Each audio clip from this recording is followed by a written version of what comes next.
What's going on, Strawn, Texas? Welcome to episode 132, season 9, a new season of Talking Throws Podcast, Texas Style. I'm Coach Jason. And I'm Coach Janelle, and happy 2025. We are throws coaches with the track club, the Thorn Factory. You can go to that website, thethornfactory.com, to check out our bios. On that site as well, you'll find links to Fiber Sports, one of our sponsors, to Michelle Gregorovich, someone who has been vital to our success in our club, and then a link for fourthrows.com. Also, you'll find a tab for shopping apparel. If you're in a different part of the state and need local training, we have Coach Kidder, who's north at the Thorn Factory in Wichita Falls. Coach Jarvis Eats at the Thorn Factory, handling all our East Texas area. We have a new javelin coach, Coach Kendall, handling all our javelin. Even if you want lessons for turbo javelin, Coach Kendall's the person to go to. And then Coach Morgan Knight Power and Performance has moved out of the Abilene, is in the greater Houston area. So his contact information has not changed, but he's in the greater Houston area around the Huntsville, Montgomery area. So if you're looking for some Olympic lifting, personal throwing lessons or anything like that, just reach out to Coach Knight at Knight Power and Performance. We want to thank our sponsors for season 9. Without them, we can't do what we do. We want to thank Stuart Cantor, Texas Track and Field Coaches Association. We heard that the Winter Clinic was a big success, so we were excited about all the new information coming out from there. But also, too, let everybody know that the indoor season's basically here. If you're looking for outdoor meets starting in January, February, March, whatever it needs, you can go to that website, ttfca.org, and find all the local meets that are being posted. And fourthrows.com, quality implements priced right. Right now, the best seller, you can find a outdoor Palantic steel shot put for $69. So anything you need throwing wise, reach out to the Hills at fourthrows.com, but you should be sure to use the code TalkingThrows10 to get that 10% off. Also, Fiber Sports Discus. You can also go to fourthrows.com to purchase one. We have these little brochures that kind of tells you about the different rim weights, the background of how the Fiber Sports Discus was developed. So if you're looking for something different in the throwing and you feel like you're not catching the wind the right way, I would encourage you to maybe check out that Fiber Sports Discus, and you can use that code TalkingThrows10 on the site, fourthrows.com, to handle maybe your shipping costs. Also, NTX Timing, led by Mr. Carl Hornback. Man, what amazing job him and his crew do. Man, if you're a high school coach and you need to organize a track meet and get those results posted online, let NTX Timing do that for you. They can be online entry. There can be live results going on. They can organize everything for you and just make it more efficient so you can go out and coach your team. Also, big shout out to Big Fox Colleyville. Thank you for what y'all do for us. Lifting DFW. Lifting DFW was a dime for that mobile fitness station. If you a soccer team and you need extra lifting in your off season, we can pull that trailer up to you at your soccer field. If you're a volleyball club that don't have access to weightlifting, we can pull that into a parking lot. If you're a granny and need workout, we can pull that into your driveway. Whatever you need, we can bring Lifting DFW to you. So if you are interested, reach out to me. My information is on the site as well. So, and then, just thank everybody for the support over the years for our 9 seasons. Remind everybody about our YouTube channel, and just continue to subscribe and give us those thumbs ups. And today's guest is a current strength and conditioning coach at LSU. She's also held strength and conditioning jobs in the Big 10 and also in the Pac-12. She has worked with Jerry Clayton at the University of Michigan with her track and field athletes. She threw the javelin at the University of Oklahoma under Coach Blutreich with a PR of 156.4. She was also a 2010 grad of Liberty Christian High School in Argyle, Texas, where she was also a state champion in the pole vault. Please welcome, everybody knows her as AK to the podcast, Ashley Kowalewski. Hello. Hi, how are y'all? We are well. How are you? Doing good. Well, thank you for being on. It is, number one, it's an honor to have you on. How I found you was through some throw groups that I'm members of, and it was a javelin hammer thing, and all of a sudden I saw a picture of you throwing at Oklahoma, and I saw the caption of like you threw for Coach Blue, and then I found out that you were from Texas, and I was like, oh my God, we got to get her on. So, Oh yeah, it's a small world. You'd be shocked. Caleb Seal is actually, if you know him at all, Caleb yeah. Seal is a guy that actually did some work for him. I don't know, back in 2016, 17. Oh, and while he was at Tulsa? Yeah, he contracted me up. That's when I was kind of like in between. I didn't know what I was gonna do next, and I was in between getting my master's. And he called me and he was like, "Hey, can you help me?" I was like, "Yeah, what do you need?" And he was like, "Well, I'm actually gonna be able to like contract you out as a coach, but will you come in? Like, we'll pay you for a certain amount of sessions. You can come up, like, stay at the house. Like, I love his kids. His kids are precious. His wife's precious." And so they would just have me up, and I'd be there for the weekend, whatever it was, and I would coach up. They had 3 at the time, 1 multi, and then 2 that were actually trying to throw.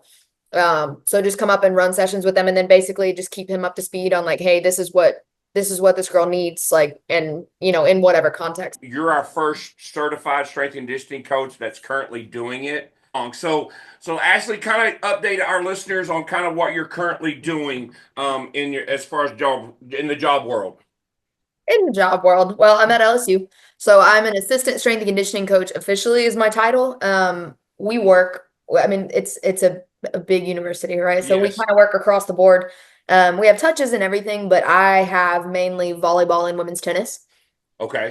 Historically, my call it a niche, right, in strength and conditioning has been in overhead and rotational sports. So having started in the javelin and having a background in throws, having messed up my own shoulder, that kind of, I went down a rabbit hole as to how I can keep myself healthy, but then other people as well. So when it comes to throwing, for me, it's more javelin specific because you'd have, shot, disc, hammer, truly, like every other implement is not gonna be nearly as stressful on the shoulder as the javelin or the low back, depending on who Yes. you are. But so going all through that, overhead and rotation has kind of been my thing. So volleyball and tennis, believe it or not, there's still overhead and rotational components that I really look at. But softball, baseball has actually been an area that I've kind of delved into probably a little more than I should have. Okay. But we have a lot of different disciplines here, so all across the board, I'm a strength conditioning coach, period. I don't try not to go to super sport specific. But yeah, that is what I'm doing. I'm here now. It's New Year's Eve, and I've had a couple kids come in. We really just cover the room. But in season, I mean, we're 7 days a week. There's no telling what's going on. Out of season, it gets worse, right? We train all the time. We have touches in every area. So I am mostly focused on high performance, which means I'm in the weight room. I run most of the warm-ups. I run cool downs. We run practice things. I run a lot of data and load management. So for volleyball, it's something called Connexon. So I track how much they're jumping, the intensity to which they're jumping. I get a player load of sorts to kind of get them, give the coaches information on how difficult practice was for the athletes, and that lets me manage their loads over time. So it should be my job to go to the coaches and say, hey, here's what you're doing. Here's how much that drill is eliciting, right, from these athletes. Do what you will with it, right? It's really nonsense unless the coaches buy in and make a change with it, which fortunately I work with incredible staffs here that do a really great job at listening and taking feedback. We have really close ties with nutrition. Yeah. We delve into all those things. I try not to speak to things that I'm not certified in. So I'm not an RD. So I don't have a lot of touches, and I'm not creating meal plans for kids. I'm not telling them what to eat, but we do have very close ties with them where, there are pieces that fall into mine too. So if they come into the weight room and they're like, I'm really hungry, what do I get? We have quick carbs, right? We have things available. I can make suggestions. I can say, point them in the right direction. And then when it comes to recovery as well, same concept, right? I work closely with our dietitians to make sure I'm not talking out of my butt, because the last thing I want to do. And then sleep recovery, we work really closely with our athletic training staff. I'd never pretend to be somebody that can prevent injuries. That's just not real. I don't like it when people say that strength conditioning programs are meant to bulletproof you or to make you resistant to injury, because I just don't think that's true. I don't think that's real. I think that my job is, yes, to mitigate that, right? So that if you do, and when, unfortunately, like when you do get hurt, that you can bounce back faster, that you can be stronger, that you can be more resilient, that you can be more fit to handle whatever it is that your sport incurs. But if you're not a thrower, truly, maximal strength and all that stuff is not for you. So it's really funny watching this as I've been in this field, watching it evolve and watching my own, views on it evolve as a strength coach from I want to be as strong as I possibly be to I want to perform as highly as I possibly can. So what does that mean? And how does that change things for me, depending on the sport that I work with or whatever. So day to day, there's no telling what I do. I can't tell you exactly what I do every day, but so that's a little bit. Get your job? Like, do you have credentials? Do you have certifications? Because you said earlier that you don't have an R&D certification. Like, what certifications do you have? I do. I hold many, not because I want to, but some of them I want to. My first one was a CSCS, which is your Certified Strength and Conditioning Coach certification from the founding organization is the NSCA, so the National Strength and Conditioning Association. That is required across the board. Like they did that in 2015. So when I was an athlete, this wasn't required yet. So it's funny that everything's kind of new. Yeah. But now at the collegiate level, I'm not sure if it trickles all the way down to like D3 and NAIA, but I know at the Division I level, you are required to be certified by either the NSCA or the CSCCA, which is the Collegiate Strength and Conditioning Coaches Association. And I'm certified by both because why not? If I'm going to have one, there's claiming both sides to be the gold standard. I actually worked for the NSCA for a while, so I know what they're about. I'm very close with the people who run that organization. CSCCA, also great in its own right. I like being members of both of those organizations because of the community that it creates. And I think that makes me better, right? Having those communities, going to conferences. I think you learn more from people than you're ever going to learn from a book. I'm also FMS certified, which I can't say has really done much for me, and no hate to that certification. It was something that I explored, did it, and I'm glad I did. I'm TPI certified, which is technically a golf certification, but I went ahead and did the TPI and the on-base U, which is softball, baseball, hitting, pitching, mechanics, biomechanics, going into energy systems and looking at the transfer of power, which funny enough, when you do it for baseball pitchers, it comes across to javelin throwers very, very well. Yeah, well, of course, yes. I am USAW certified as their level 1 performance coach. And that's again, weightlifting and Olympic lifting, I should say, is very niche now. I no longer coach it. Truly. Oh, really? I don't coach it within this setting, and I'm pointing that way because the weight room's over there. But in this setting, I don't coach anymore because truly, in my philosophy, the juice is not worth the squeeze.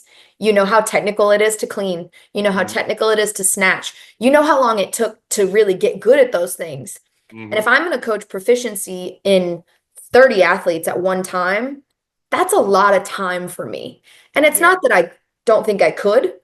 It's just I would rather do a trap bar jump and put them on, have intent drive through the roof and use velocity-based training with those things. Because again, for me in the sports that I'm working with right now, maximal strength is not the goal. Yeah. So, it turns over into a transfer of what do I really look for? Volleyball players are long and lanky and generally have a hard time getting under the barbell. Yeah. Their lats are tight, right? So catch position is awful. Their shoulders hurt. So that catch position, again, they're bony. It's awful. Yeah. So it turns into a thing where I'm using a lot of derivatives. I'm using a lot of variations. Oh, wow. But yeah, the USAW still, it served me very, very well. So just across the board, little things along the way that pop up that were like DNS, dynamic neuromuscular stabilizations, things that I can use as small add-ins to programs that would say, hey, I've got, with volleyball, I have right now 15 athletes. I'm probably going to run 5 different programs across the board when they get back in January. That's because they're all so different, right? It's not that like they couldn't all do the same thing and be successful, but I have one that has a really bad back. I have one that really has a hard time, like, going through certain ranges of motion with their shoulder. I've got some that have bad hips. So looking at the smaller areas that I can make an impact for those athletes and not just have them do the run-of-the-mill strength training, traditional backs. I don't back squat. There's another thing. I rarely back squat athletes. These athletes, right? The longer, lankier athletes. Is there a better way? I've seen javelin throwers and I've seen truly some discus throwers that I'm like, why are like online, as we do. And I'm like, why are you back squat? Like, why are you back squatting? Right? Like the dimensions are wrong. And they're like, yeah, my back's been hurting for years. And I'm like, that's crazy. Like what's happening? Why are we, now if it ain't broke, don't fix it. If you love to back squat or you love to clean or you love to whatever you love to do, if it ain't broke, don't fix it. Right? That you chase your, the thing that's been best for you over the years. Yeah. If it hurts all the time, like there are other ways that we can get better at deep knee flexion, right? Deep hip flexion, whatever it is. So yeah, all those certifications truly have just been helpful for me in rolling through the plethora of different scenarios that have come my way when it comes to really truly those certifications connect me with other people that help me get to the answers. It's not necessarily that the certifications themselves have the answers. Yeah. Right. So on those certifications, and do you go to a location? Is it like a 3-day seminar and stuff, or is this online stuff? Just for our listeners, know the difference. Depends on which one. Okay. So the bigger certifications that I hold, the NSCA, CSCS, and the CSCCA. NSCA, you have to go take a test. You have to go to a testing facility. You have to do, Oh, wow. all those things. CSCCA is even harder to get. You have to go to a testing facility, take a test, and then every year at the conference, we have a practical exam that all the new ones have to take, and you have to pass that practical exam. And you go to 2 different people, you create a program, you go to 2 different groups of 3 coaches who are master strength coaches who have to evaluate you and pass you based on how you coach, what you say, how you program, what you know. Okay. All those things. So those are a little bit more advanced. Everything else, except for USAW. USAW is one I had to go to. TPI used to have to go. I got mine during COVID, so I got it all online and watched a cajillion videos. Most certifications you can get online, but Okay. I personally love to go. I want to go, right? I want to go. I want to reach. Wow. So I'm just curious, coming out of Oklahoma, just going backwards a little bit, did you see yourself doing this? Like, No. what was the plan? No, God, no. To be honest, the plan when I got to Oklahoma was PT school. Okay. Boring. So boring. Let me tell you. I tried. I got waitlisted going into school, right? So I got waitlisted for PT school. That was back when you had to have like a 3.8 something to get in automatically. Yeah. And my dinky little 3.6 was like boo-boo. Yeah. You're not getting into school. So I got waitlisted. And my strength coach, his name's Adam Kuehl. Awesome guy.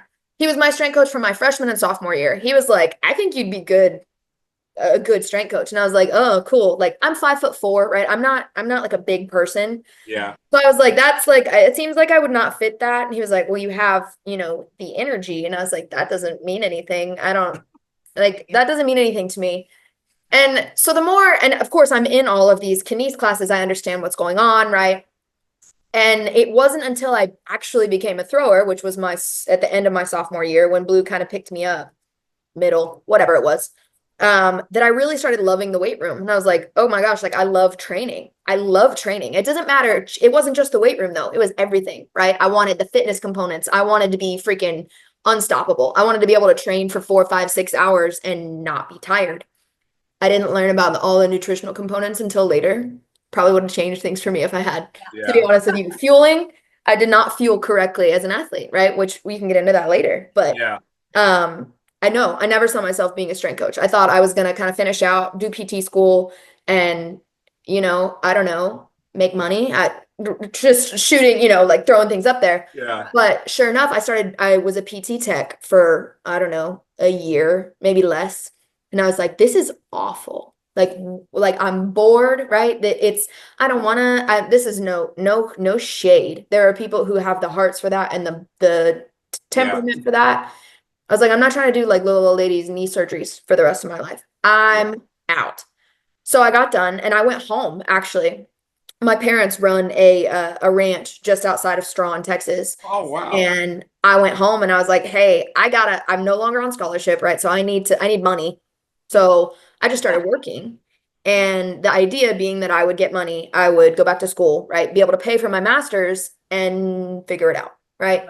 So again, my strength coach called me and he was like, I think this could be for you. You need to get a master's though. Like you need to figure out, get a master's in kines or something. And I was like, man, like I really like para, right? So Paralympics.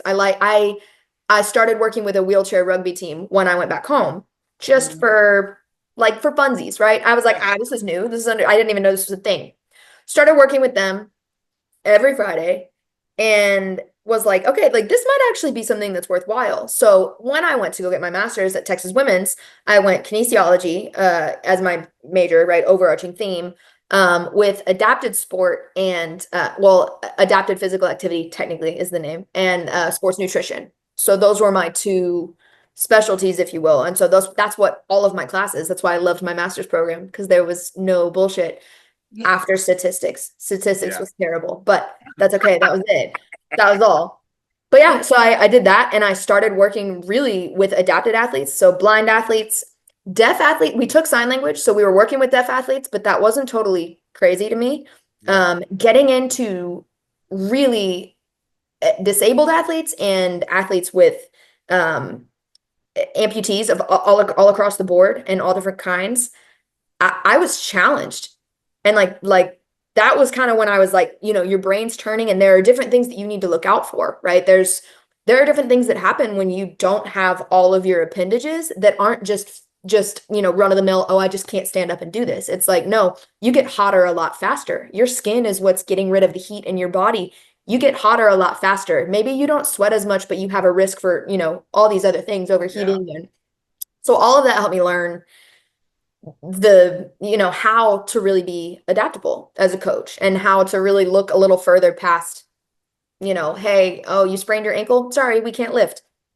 No, girl, I know like 14 different seated variations of that exercise that we're going to do. Let's roll. Like there are things that it's made me, I truly believe that had I not started my career that way in adapted sport and working with all these adapted foundations in the Dallas area, that wouldn't have made me who I am today. And I don't think I'd be here at the collegiate setting, because along the way, going through the Olympic Training Center and being part of, not only like small Olympic teams, but the para teams as well, para swimming and para judo, and all these athletes that you're learning how to communicate differently for whatever reason, it makes you just astronomically better.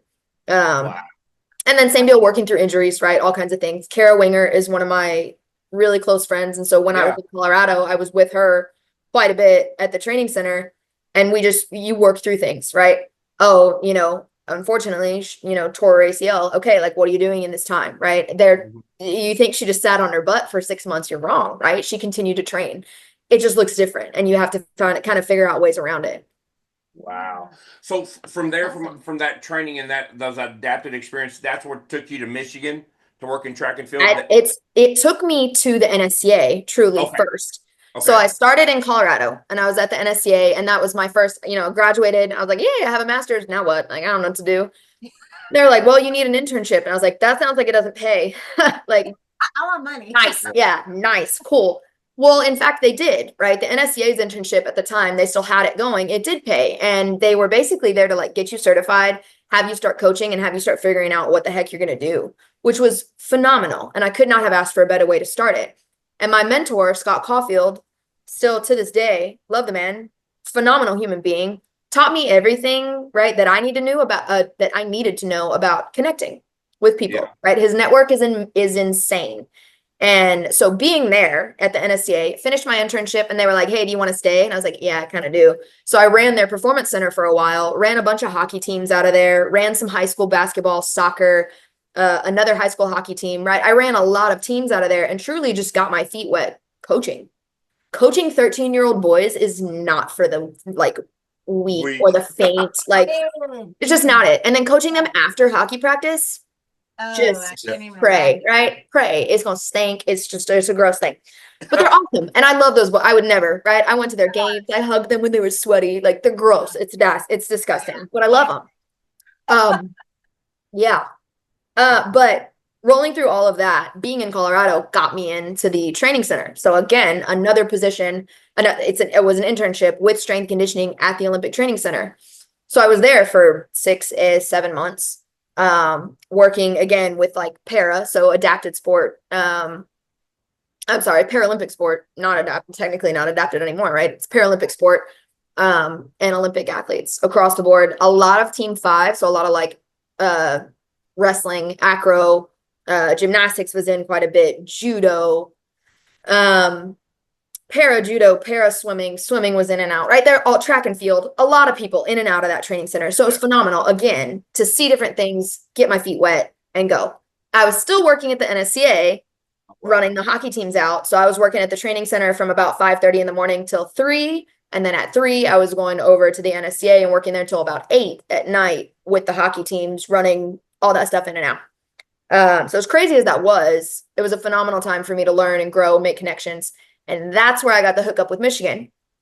So again, my mentor, Scott Caulfield, one day was like, hey, I need you to edit this podcast for me. And I was like, cool. Like, what, you know, like whatever, I'll do whatever I got to do. So I'm sitting there listening to this podcast, basically just listening for swear words and naughty things that didn't need to be in there. Yeah. And it was Ashley Jackson. Yeah, right.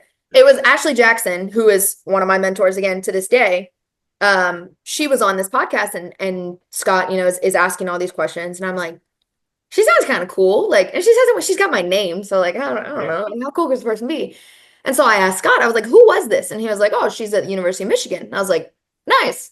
I don't know what that means, right? I hadn't had a lot of like collegiate intros yet. Yeah. And he was like, yeah, you should reach out. And I was like, no, that's weird. Like, you just call somebody? That's so strange. I don't do that. Like, that's so weird. And he was like, no, do it. Here's her number. And I was like, I hate that. Can I just have her email? Like, I don't want to like cold call somebody. Like, let me just email her and like, you know, set up a call. So sure enough, I email her and she emails me back immediately and was like, yep, call you on my way home today. And I was like, okay. Like, I don't know what I'm going to ask, but like, all right. So sure enough, she calls me on her way home that day from work. We just talk and I'm basically like, I feel like this could be for me. I just don't know what it means. And she was like, okay, well, I need you to check this box, this box, this box, this box, and get back to me. Okay. Right. So I did what she told me to do, which involved basically research, getting certification, right? Understanding several other things. Yeah. Did everything I was supposed to do. Called her back a week later and she was like, no way you're done. Like, no way you did everything I told you to do. And I was like, no, I did. Like, I'm very serious about this. And then a few weeks later, the lacrosse team at Michigan came down and played CU Boulder. Yeah. So I drove up there and was like, we can go to dinner, we can chat, right? Like, whatever. I just like, we'll meet this person face to face. And she's been in my corner like ever since. She's the one who pushed me into that fellowship at the University of Michigan that turned into a position there. And I was up there until COVID. And so that kind of ended that, but then went to the University of Arizona and did my stint there, did a short stint at Mizzou, and then I'm here. So it's been something that she is somebody who has always been in my corner, will always be in my corner. But again, I'll say it, like, the people matter, the relationships matter, and what they know about you and your character and the way that you operate and the way that you work and the way that you solve problems, all those things will matter more than what I can do in that room. While that's very important, right? While your ability to coach is incredibly important, the other content and who you are, you know, and what you're bringing to certain programs is also incredibly important. And the people in your corner will know that. Backing up, at Michigan, you did work with track and field, correct? I did. Back when Jerry Clayton was the head coach. And that's where I was going with this, because that's where My exactly guy. where I was going with this. So, from people who don't know Jerry Clayton, big time throws coach, also the head coach. I'm curious, how did y'all interact? Amazing. And from a thrower's perspective, to watch him work, what were some take home like nuggets that you gathered from him? Well, Jerry, first of all, Jerry's incredible. Jerry just amazing human being, right? Yeah. So we at first it was like, who's this little girl? That's like she's kind of a lot. She's kind of loud because I went straight up to him. Like, I know who you are. Yeah.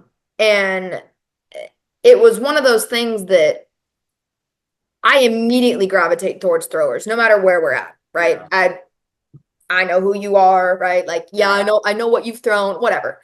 Yeah. So I go over there and go the first day in the weight room, my first day in the weight room at Michigan, throwers are in. Well, the throwers lift for 2 or 3 hours. And I was like, we're not going to do that. Like, we're going to be more efficient than this.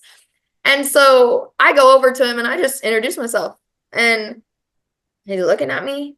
And I said, yeah, I threw for Brian Blutreich. And boom, like the antennas went up and he was like, no. Yes. So we start chatting, we start talking, and he's like, come over here. Comes over to me, pulls out his programming, and is like, what do you think? Just starts going through stuff. And my boss is watching from, across the weight room, and he comes over and he's like, nobody, he doesn't do that. Like, he doesn't do that. What are you doing? And I was like, I'm speaking his language. I don't know. I'm connecting with him, right? I understand what he wants. And I understand that it's not what strength coaches want. It's not. It's not at all. And that's okay, because I'll say it till I'm blue in the face. Throwers and the way that we train correlates so heavily with the event that it's unlike any other, right? Unless you're a professional weightlifter or Olympic lifter, right? Then you're training. It looks exactly like competition. But the throwers, so much of that is the same, right?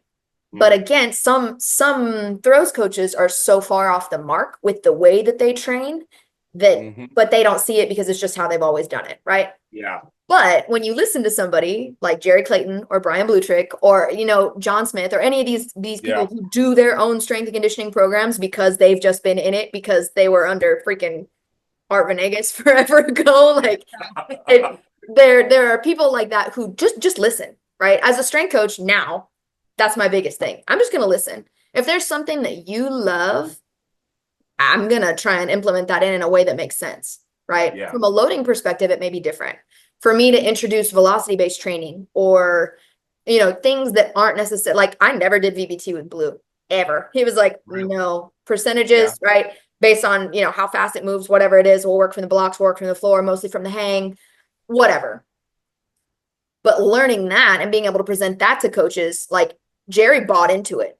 I presented him, we worked with Gym Aware, and I told him, I was like, looking from like driving intent, right? That's the only thing. If I'm not driving intent in the weight room, I'm not coaching very well, right? Yeah. Great coaches, I think, good coaches will coach, the intensity, right? Oh, like it's got to be so hard.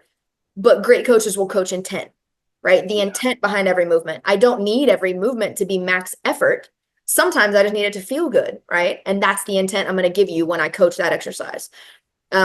So for Jerry, it was truly like bringing in rhythms, right? Looking at like rhythm snatches for some of his kids who couldn't hit a block. Yeah. Some of the weaker ones, it was just getting max strength up, which meant, introducing in eccentrics, which he didn't really like. Yeah. And that's okay. And it's just controlling certain movements of like, how am I going to get the most bang for my buck out of this? And he had brought in Corinne at the time, who she's this big old volleyball player, right? From never, hadn't thrown. And now, I mean, she's been in nationals now in the past couple of years. She was still at Michigan. I think she just graduated. The kid was so incredible and could not get, the clean down. So some days it was literally unload the barbell, looking at what that athlete needed and slowing everything else down enough to where she could get it in the weight room, not rushing her through things or not doing exercises just because they were in the program. But getting her stronger and getting her, truly her issue was she's so tall, right? Like getting her stronger in the right ways was important. And I don't know, Jerry was one of those guys that he wanted to know what I had, as far as like jab goes, because he wasn't a javelin guy. He's never really been a javelin guy. And so it was just little things. Like he and I would just chit chat on the side. And he was bought into the things that I was doing in the weight room. He liked the way that I coached the athletes in the weight room. And that was the important part, right? And when you have that buy-in and he doesn't have to sit there and babysit somebody in the weight room, that was probably the best part. Correct me if I'm wrong. You just missed him leaving LSU before you got there, right? You like maybe the next day? No, not a day. It was about a year. About a year. It was about a year. But and I'm sad too. Grant was still here. This year though. So Grant followed him and he was still here. But yeah, I would have loved to have seen him again. And he's one of those guys that just him and Blue are kind of saying they're real quiet. They're like on talk a whole lot. But when you get them, like Blue and I can just have like great conversation now. And he was here. His daughter played at LSU. Oh wow. Beach volleyball. Yeah. So last year Blue came down and watched her play and I got to see him and Linda and their other daughter, Logan.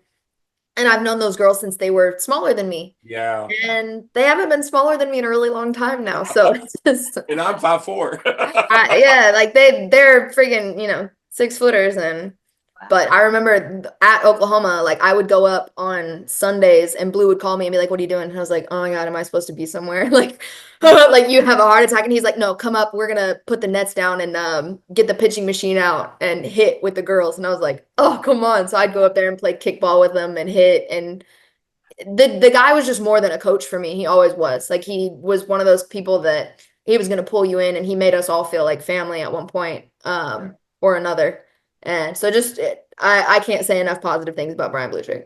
Well, does he have the secret sauce? And I say that because he's won more national championships.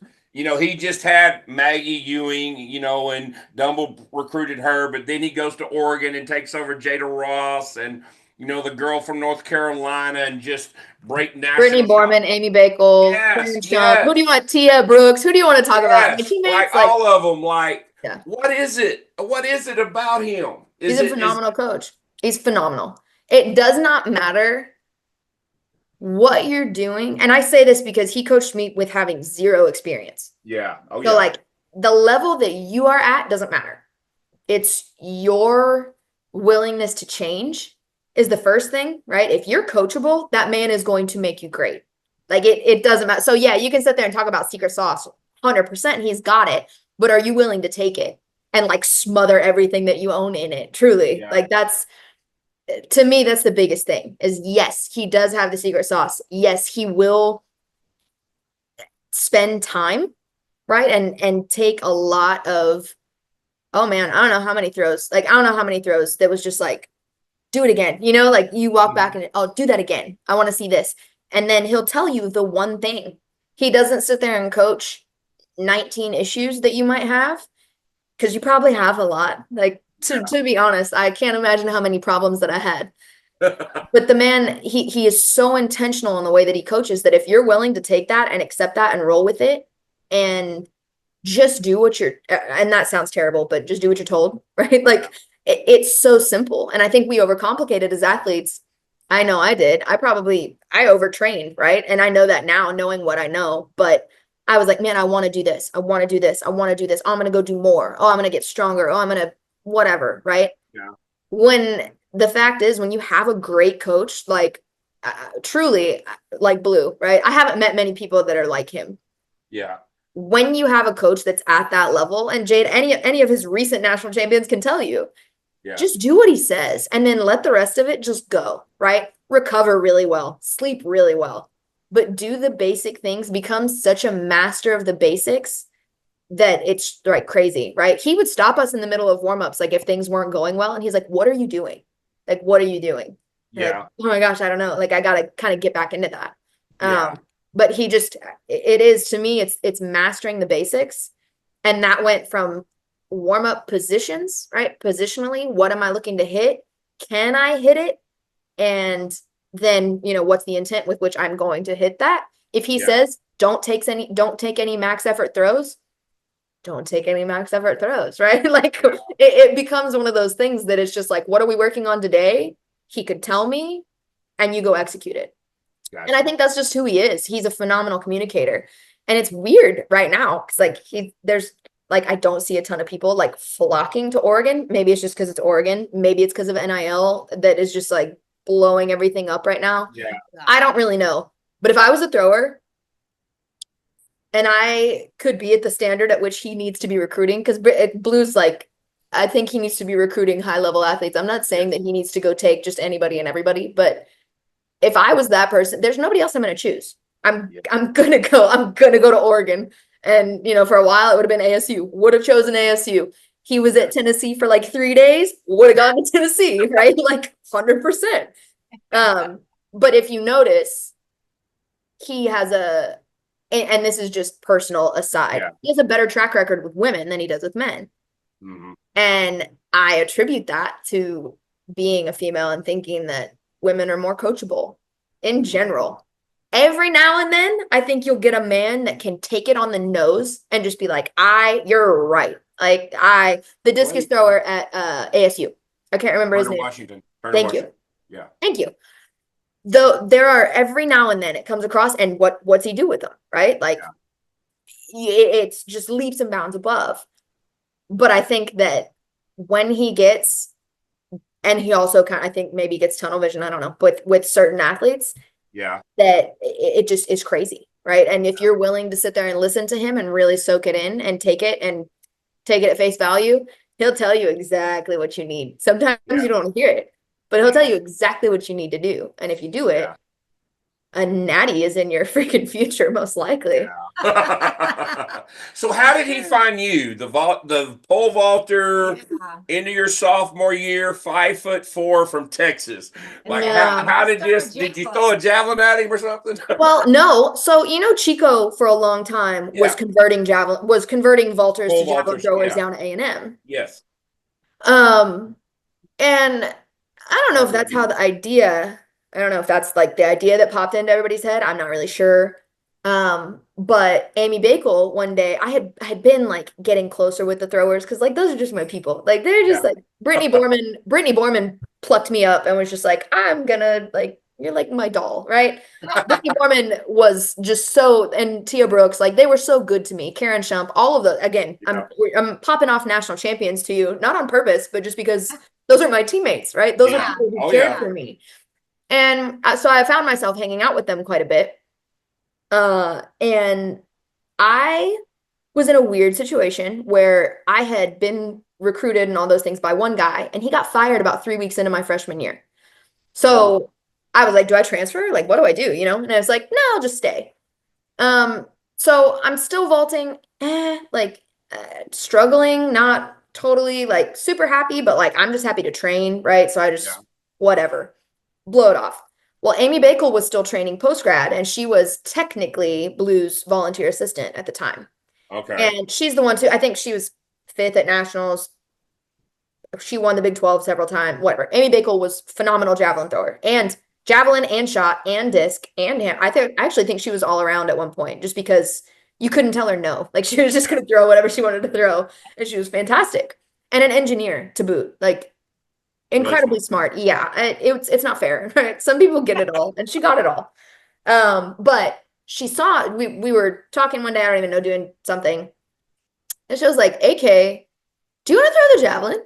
Nobody calls me Ashley, by the way. I go by AK exclusively. I went by AK exclusively in school, and for some reason it followed me. So all my athletes call me AK. Don't know where that came from. Anyway, so she's like, AK, do you want to throw? Like, do you want to learn how to throw? I was like, yeah, kind of. Like, it looks fun, right? It's not. But like, let's go. And so I lie, right? Incredibly fun. But the learning process was painful, right? It takes everything that I knew. And yes, I had a cannon, right? Like I love playing catch. It's my favorite thing ever. Played softball, did everything that I thrower mentality.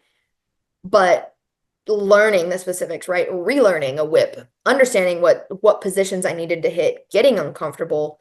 Approaches were the hardest part for me, truly. Like crossover steps and drags and the plant, all of that, it took time. And so she was like, let's start like working that stuff out. So I started working double sessions, right? I was training the vault when I was actually supposed to go to practice, and then I would stay at the facility late and go train with Amy. And I started overtraining myself. I started getting like hurt because I was just training so much. And she was like, hey, this probably isn't good. I'm ready to take you in front of Blue and get you like an official tryout. And I was like, no way, man. Like that's why I thought we were just doing this for funsies, like, no. Yeah. And she was like, yeah, like, let's do it. So she calls him in one day and she was like, hey, like, I don't know if you know, but I've been training like AK on the side. And he looks at me, really? Yeah. He was like, you want to throw? And I was like, I think so. I don't know. Like, let's see. Do you want to coach me? Like, what's this look like? Yeah. And so sure enough, like he's like, well, show me what you've done, right? I've been working with knot balls. I had been working with the indoor a little bit. I hadn't been outside at all. Well, that's a lie. I had picked a little bit. Wasn't anything crazy. But I start, messing around, and he was like, I'll give you 2 weeks, right? I'll give you 2 weeks to try out, right? Yeah.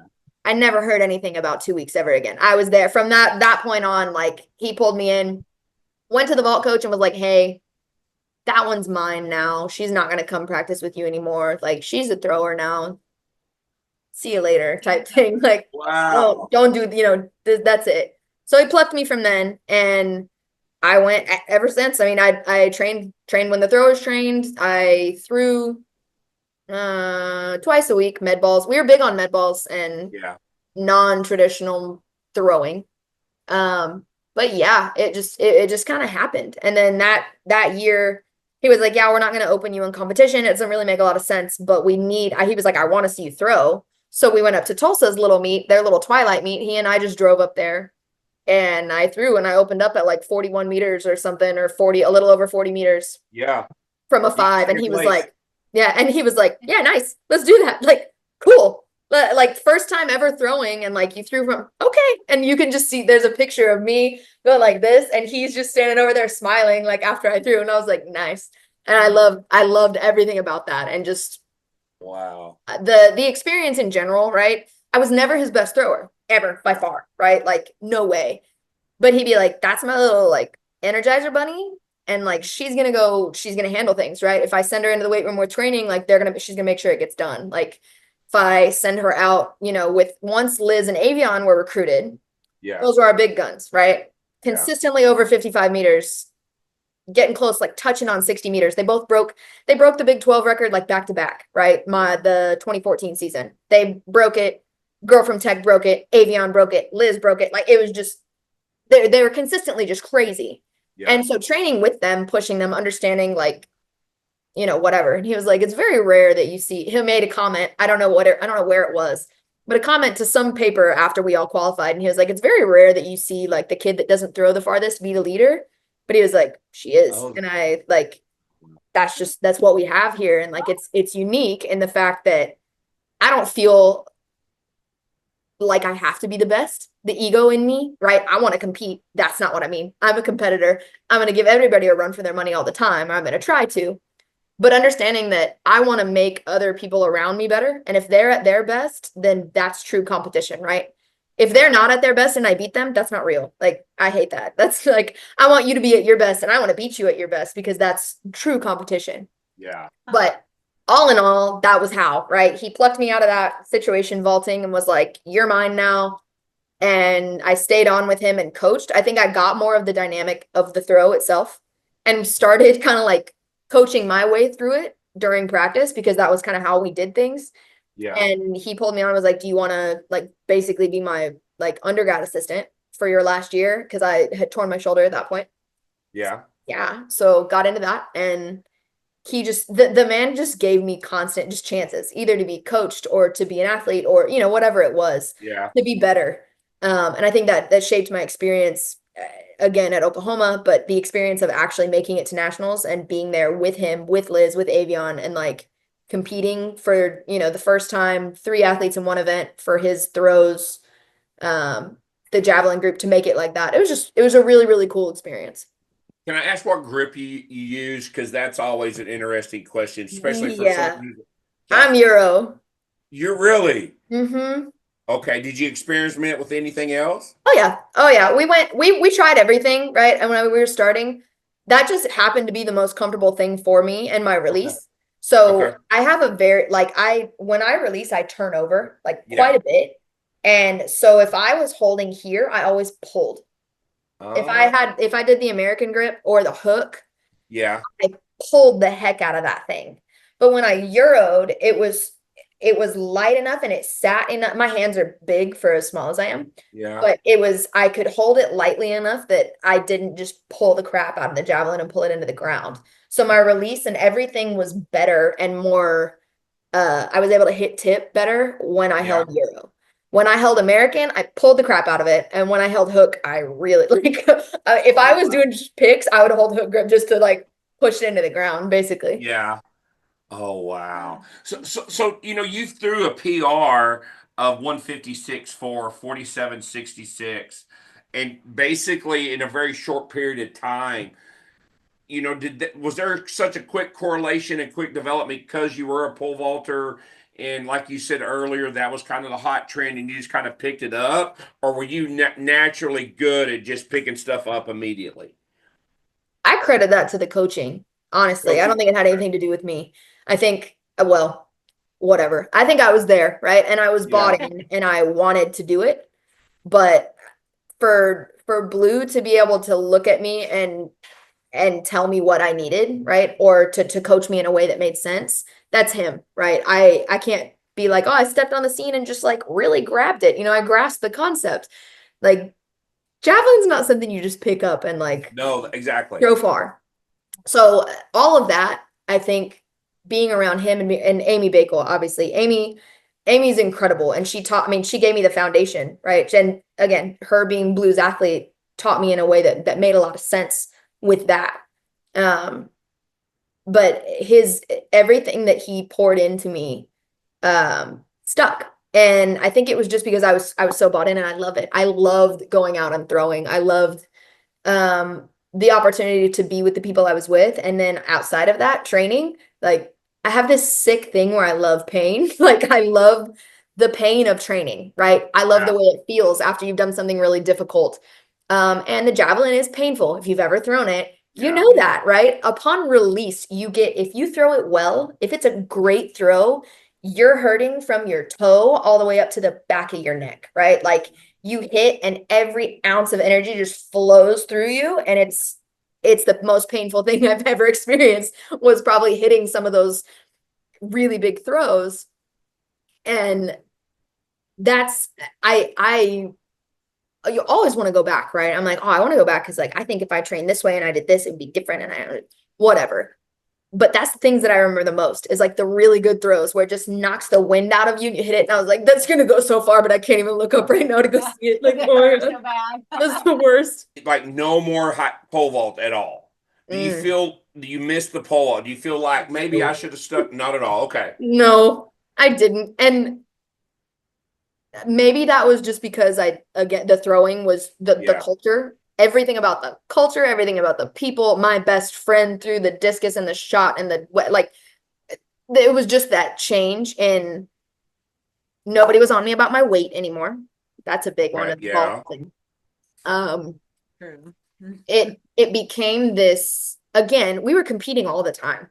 Yeah. Like all of us were competing all the time. And it didn't matter in what. We were competing in the weight room. That was just our mindset. Like throwers are a little bit off. Like we just are. Like there's something like not quite right where you're like everybody's goofing around all the time, but like I want to beat you. And like I don't know what that looks like, right? Like, but I'm gonna beat you. I'm gonna beat you in that box jump. I don't care, whatever it is. Yeah. Little stupid things that would get us hurt, honestly, if I'm being real. Like Yeah. we would do dumb stuff and get hurt, and then they'd be like, how'd that happen? And you're like, oh, like Yeah. I don't know what happened. We didn't think about it. We didn't think about lining all the boxes and the pads up outside and seeing who could bound up it the fastest and fall down. Who knows? Like Yeah. the strangest things with training, right? Going into like essentially the Swiss training methods of like the continuous bounding. We didn't Yeah. want to do it on the bleachers because we were like, that sounds painful if we were to fall on metal. Yeah. So let's line up the boxes outside and let's stack them on top of one another and then put the pole vault mats up there too. Oh, And we'll no. just jump that way. Yeah, I'm telling you, it wasn't like the smartest thing I've ever done, but it was some of the most fun I've ever had. Sounds like a lot of fun. So that last year when you coached underneath him, did he allow you to kind of work with the shot putters and the discus too, or did you just kind of stay with the javelin? I learned more about the shot and the disc. Okay. And I was out there, like if we had practice, I was going to be around. Because I think that there were so many different things, like Jess Woodard's still throwing, Yeah. but watching her go multidisciplinary with him, that was crazy. And I mean, it was anyway, she had a lot of stuff going on, but like Yeah. watching him coach her in different ways was wild. Same deal with there were several different people, I guess, at the time that I was just kind of watching and learning, but I never got as into it. It doesn't fascinate me nearly as much as the jav, just because I know what it feels like. Yeah. I can't pick up a shot or a disc. I'm not doing that. That's the size Yeah. of my head. Like I'm not doing that, right? So for me, I like to demo, right? I like to Yeah. be able to get in and feel it out. I tried hammer. Ew. No thanks. That was awful. My low back has never been so messed up in my whole life. Weight, don't even start it on weight.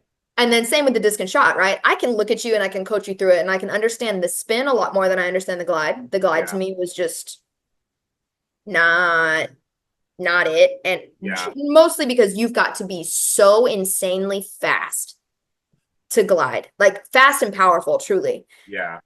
And you've got to hit just right. With the spin, I feel like and everybody has different opinions on it, but in my world, the spin, you can afford to miss a little bit and still throw far. Great point. But it's this thing that watching the Krausers throw and watching even watching Sam throw the javelin, right? Their dad coached them through everything. And then Ryan throwing shot and all this stuff. It's crazy because you see so many different methods. Like Blue doesn't coach the same as Bumble, but nobody coaches the same as anybody anymore. Degata and Art and all those people that are out in California. It seems like everybody's coaching something differently. Yeah. And that's okay. So for me, it was just learning and getting in and understanding how he was coaching those things. Because I never had a desire to coach the throws. I just didn't. And that's not here, there, or anywhere. If I was going to coach anything, it was probably only going to be the javelin, which there's not that many niche javelin only coaches. So, but it again, I want to be able to demo. I want to get out there and go and roll with it. And I always wanted to be Dana Pounds. And that now it's Lions, right? Dana Pounds Lions. Yeah. But she, again, while I was out in Colorado Springs, actually became my friend. And I went out with her and Kara when they were throwing. And even she coaches just astronomically differently than anything I had ever heard. So I was just sitting there during practice, like, is it me? Am I the problem? I've never heard that, right? Like I've never heard, talking about, like front side. Blue is we always worked like through the block. It wasn't, there's no ripping, there's no turning. You're going to work through the block.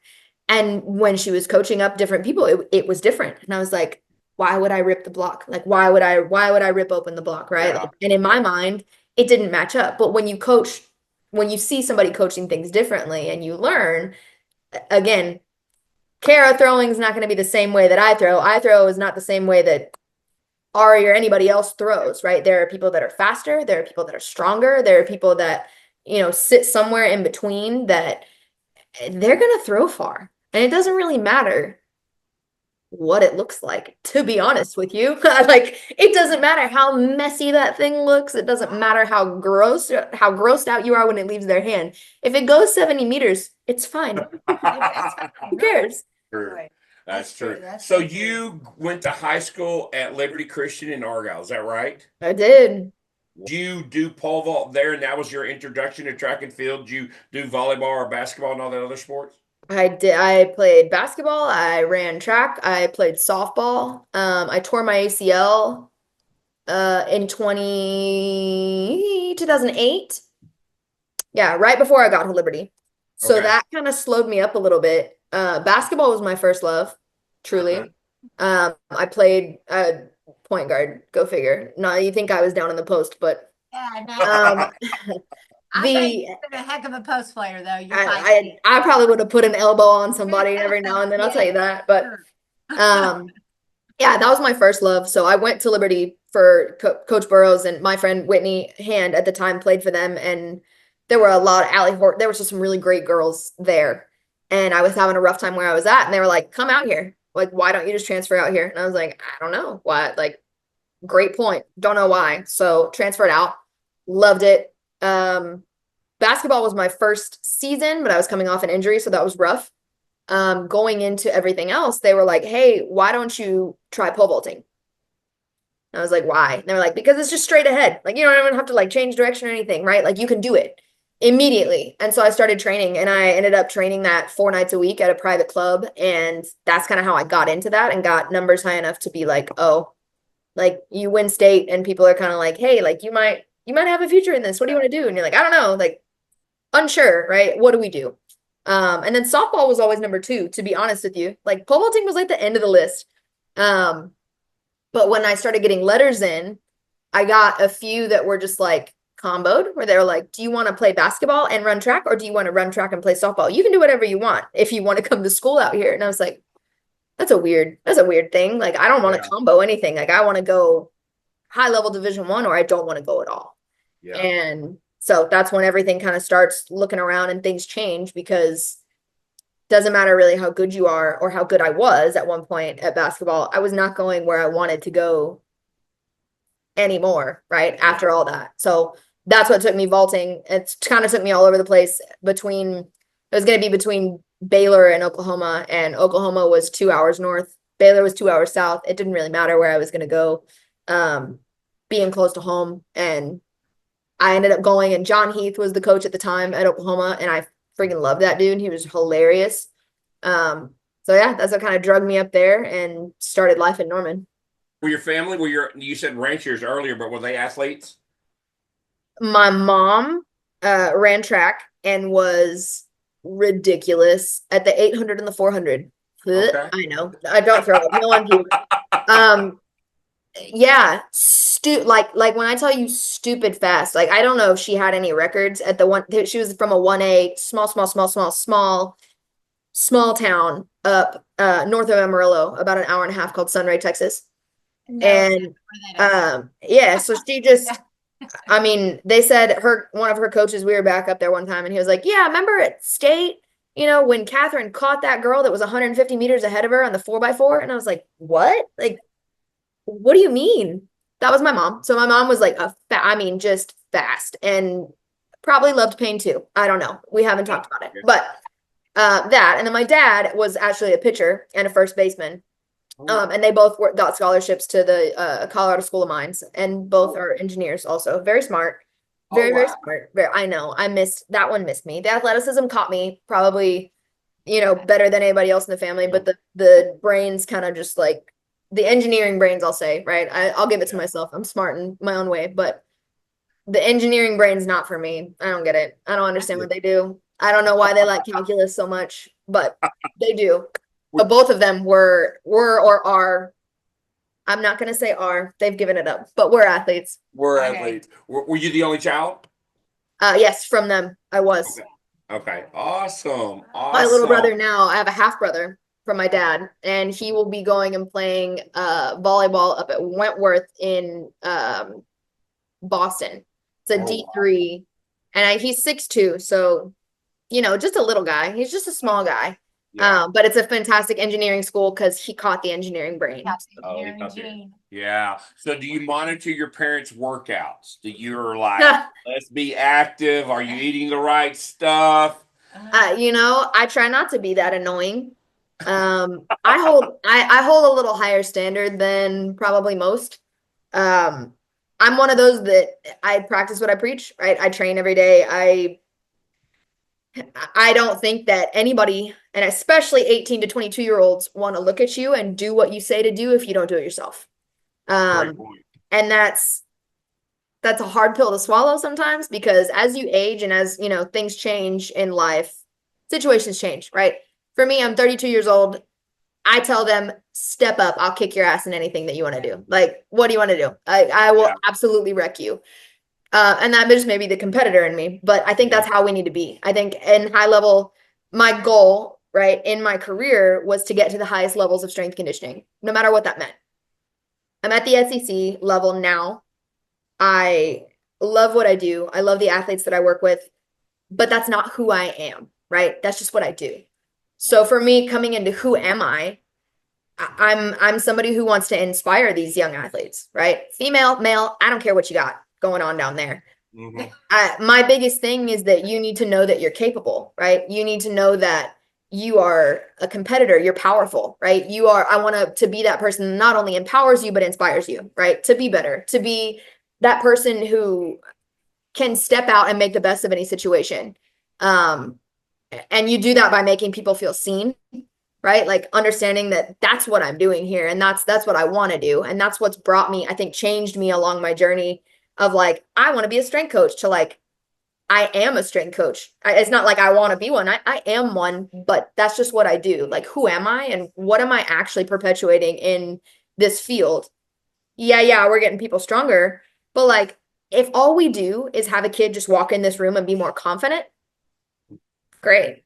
Like, I've done a job then, right?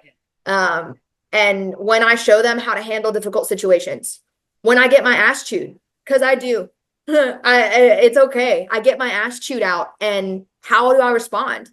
Do I respond in a way that is mature and is becoming of who I am as a person, right? Do I stick to my character? Do I understand that just because things get hard, I don't quit. I'm not going to back down. I'm not going to complain. Oh, I'm sure as shit not going to complain, right? Yeah. What am I going to do? Do I stay adaptable? Do I adjust? I believe that champions will be the ones that make the most adjustments, right? So how do I make adjustments? Do I stick to my standards, right? That's it too. If I say I'm going to do something, do I do it? And do I do it with high intent, right? Whatever that means. Is the intention there? And can I be intentional? So rolling across doesn't really matter where I've been. If it's been, whether it was when I was at Oklahoma, I did not know these things, right? And so I look back on my career and I'm like, man, had I been and had I known what I know now, how would that have been different?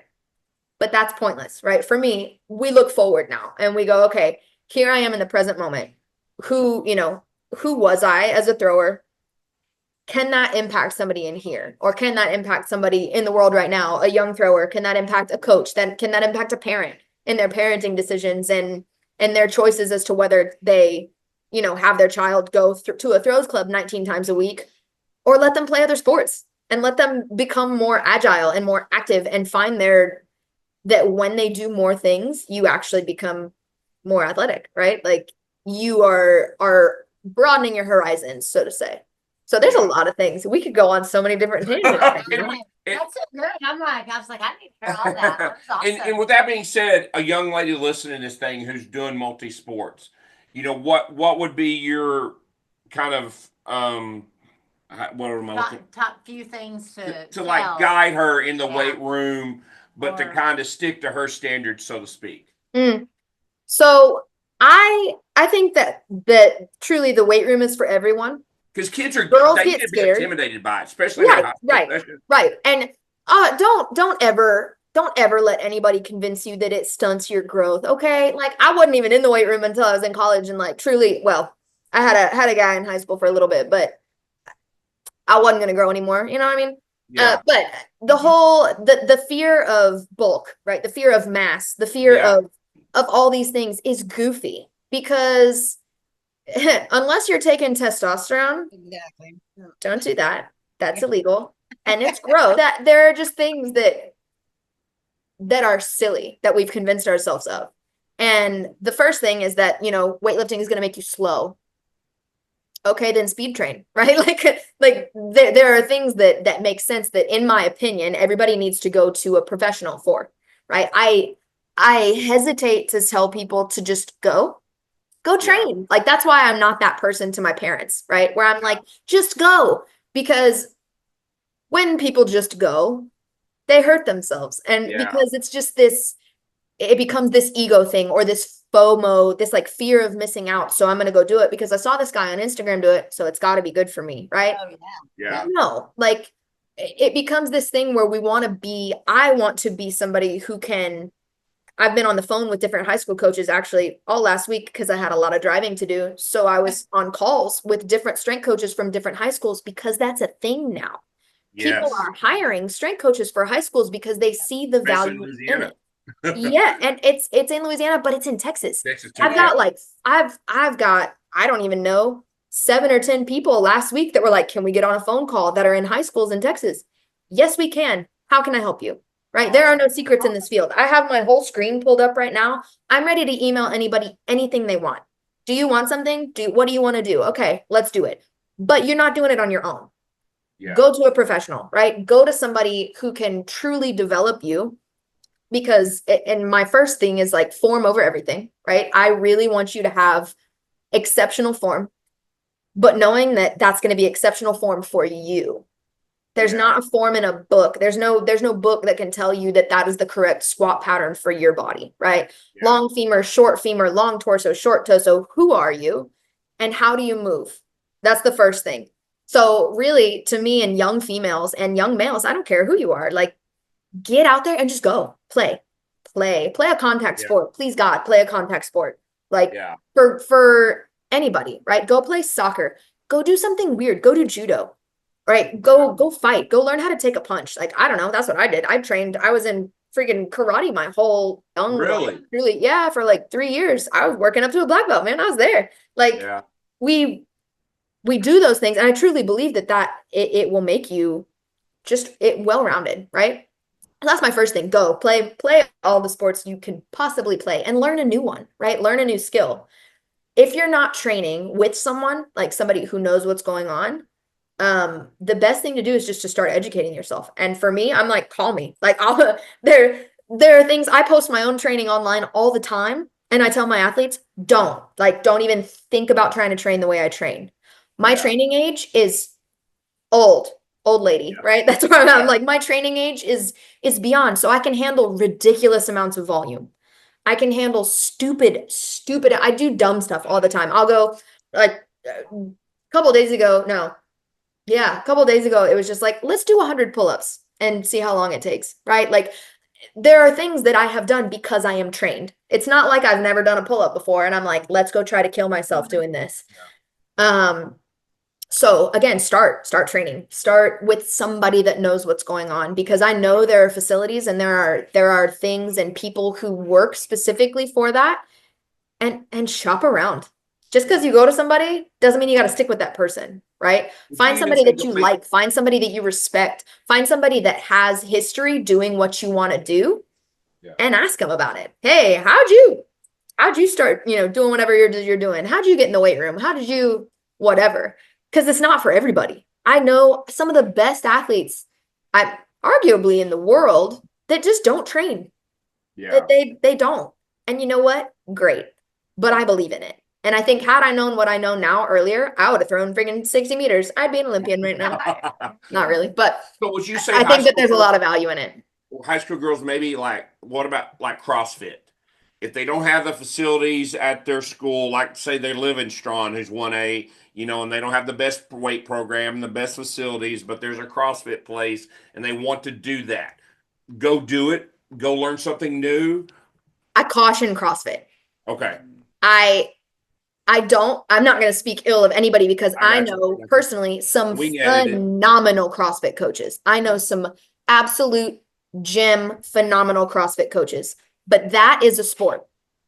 That's my thing, is that CrossFit is a sport, right? That is that training, again, like I said, with weightlifting and all that, it is a sport that has multidisciplinary settings in it. When it comes to the acrobatics, when it comes to the Olympic lifting, when it comes to the powerlifting type exercises, the running, so to me, that's a post-grad thing. Like, that's something that I'm like, when you're done, I don't agree. I don't know how to say this without shooting myself in the foot. I don't agree with all of the programming concepts that are aligned in that specific sport. Gotcha. I think that it can be dangerous to undertrained individuals. So for me, I'm like very, very cautious on that stuff. I think the beginner classes, I've been to a few CrossFit gyms. I'm not saying that they're all horrible, but I've been to places that have phenomenal beginners classes. Yeah. Classes that they're just teaching you ground up, right? They're teaching you basic movements. They have phenomenal regressions. Right? Yeah. I would hesitate. Everybody who's going somewhere, if they're not willing to regress you to where you're at, bye. Bye. For me, if I have an athlete come in here and I'm not willing to regress my program to meet them where they're at, I should be fired. I don't know. That's a terrible thing. And I tell my athletes this, I do not adjust to fit my program. Let me adjust my program to fit you. Great. Because that will serve you, right, leaps and bounds above you trying to fit into this mold that I have for your average Division I 6'2" volleyball athlete, when I've got liberos and littles that are 5'4", right? Yeah. No way. They say they're 5'7", they're not, but whatever. So yeah, I mean, again, I'm not against CrossFit, and I'm not against people learning, right, phenomenal things, but and being involved in the sport in general, because I think it's cool. I think those people are stupid strong. I can't do what they do. My buddy Randy, his wife competes professionally in CrossFit, and I am just in awe all the time of the incredible things that she does. Yeah. It's not for me, right? My back would be blown up. Some of the things they do, I'm like, holy schmolies. But if that's your only option, roll with it, right? You got a good coach in there, you got facilities, you got equipment, and they're willing to regress you and not have you do the things that I've never seen a shot putter that I would tell to go and do the gymnastics. Yeah. I've never seen one. My best friend is 6'2", 215. I would never be like, hey, go try that real quick. Hang off that bar and throw your feet up there and then try and kip up over it. And like, I would never do that, right? Javelin throwers, however, go. Let's figure it out. Do all the gymnastics. Skin the cats, go. Get on the rings, go. Like, figure it out, right? But again, javelin throwers, those are different kinds of crazy problems that you're going to have with those athletes. The biggest thing to me when you're young is finding somebody that you trust and that is willing, again, to regress things for you and doesn't benefit from you learning, right? Like there's somebody that's just going to be there to coach you up and understand that, they're not doing it for, I don't know, to make you a CrossFit athlete. They're not doing it to make you the next big thing. Like they're doing it to help you be a high performer. Yeah. Athletes have trouble sleeping. High school kids cannot manage their sleep patterns. This gets in the way. Hold it up again. Hold it up again. What is it? Two like suggestions. Like I've had people like maybe want to do magnesium or melatonin. Would you say that's good for high school kids? How do they help enhance their sleep? What would be your? I think we attack the lowest hanging fruit first, right? Okay. Do not. So here's my big thing. If you have to spend money on it, to me, that's high. That's high fruit. That's stuff we got to get the ladder out for to go collect. Okay. If you got to spend money on it outside of training, right? That we're not talking about, your training, your coaches, whatever. If you have to spend money on it, I'm against it at first, right? There are ways that you can go about talking about this. I supplement now, knowing what I know. Again, my training age is a little higher. Yeah. But I'm also not on my phones go night at 8 p.m. Like both my work phone is off at 7 p.m. My phone is off by 8. And the athletes know that my phone will not go off. You can call or text me. Don't expect a response from me after 8 p.m. So the first thing that I would say to get better sleep is get off your freaking phone. Get off your phone. Get off your phone. Get off your phone. Get off the TV. Any screen, right? I don't just mean your phone. Laptop, phone, iPad, freaking Tamagotchi. I don't know what people got these days, right? Get off of it. Get off of it. That is the first and, in my opinion, the lowest hanging fruit. Okay. And the thing that is the worst and hardest to do. I get it, right? I there are times I'm like, oh, like I want to check this one more thing. Oh, I got to call this one person. Oh, I got to whatever. But the discipline to turn that stuff off and to get off of it will let your brain start calming down and sleeping better. That's number one. And again, the lowest hanging fruit. Number two is your routine. Having a routine, getting up at the same time every morning, that is something that no high schooler has ever done, myself included. But having a routine, even if it's just generalized, oh my gosh, your circadian, we run on rhythms, right? We have a circadian rhythm. Well, we have a sleep cycle and a wake cycle. Right? So all your napping is not doing you any good. You're sleeping till noon, not doing you any good. It's actually inhibiting your performance. I could circle back on naps. I'm not totally against naps, but I could circle back on that one if you really want to know. But having a routine, right? Going to bed, again, I make my phone, you can do sleep timers on your phone, easy peasy, right? My phone goes night at this time. At that time, I need to be hopping in a warm or hot shower, right? The idea is to pull the heat. You need to cool down in order to go to sleep. So you need to take a hot shower, right? That is vasodilation, right? Everything is going to get pulled to the surface. You're going to cool off. Your room needs to be, technically speaking, somewhere around 67 degrees, but I'm not going to touch that. You need to find a comfortable temperature for your room that's a little chillier, right? Because we need that to go to sleep. It needs to be dark. Like dark, like get your shades, get everything out, no lights on your anything, get it really, really dark in there. And that's the easiest thing. It's called sleep hygiene, which it makes it sound like you like need to go brush your teeth and stuff. Sure, you do, right? But sleeping can be that simple. Getting off of our phones and just creating a routine where you're showering or you're, whatever, you're cooling down at a certain point and you're getting in bed. And whether that means you're reading under dimmer light or you get your blue glasses on and you watch TV for a little bit. I'm not going to tell people how to live their lives at that point, but that routine is incredibly valuable. And if there are two things, in my opinion, that most people don't do, it's that, right? It's getting off of the electronics early enough and finding that routine. And then if you really, really want to go hard with all of that, yes, you can supplement magnesium. And there's also another supplement called apigenin, and you can cycle in and off of it. But again, those things cost money. So if I'm in high school, I'm not spending money on that stuff before I really try this routine and really get things rolling. Then you can kind of delve in. If that stuff doesn't work for you, we can start delving into everything else, right? Now look at what you're eating. When was the timing of your last meal? Are you hydrated enough, right? These things do affect your sleep. Alcohol. I know if you're in high school, you're not drinking. You would never touch this stuff, right? That will affect your sleep incredibly negatively. Any kind of illicit, truly, nicotine, any of that stuff is going to negatively impact. Same deal with marijuana, right? THC, CBD, they'll market that stuff to you as, oh, it's going to relax and help you sleep. Then look at your sleep quality. It's crap, right? It's not good.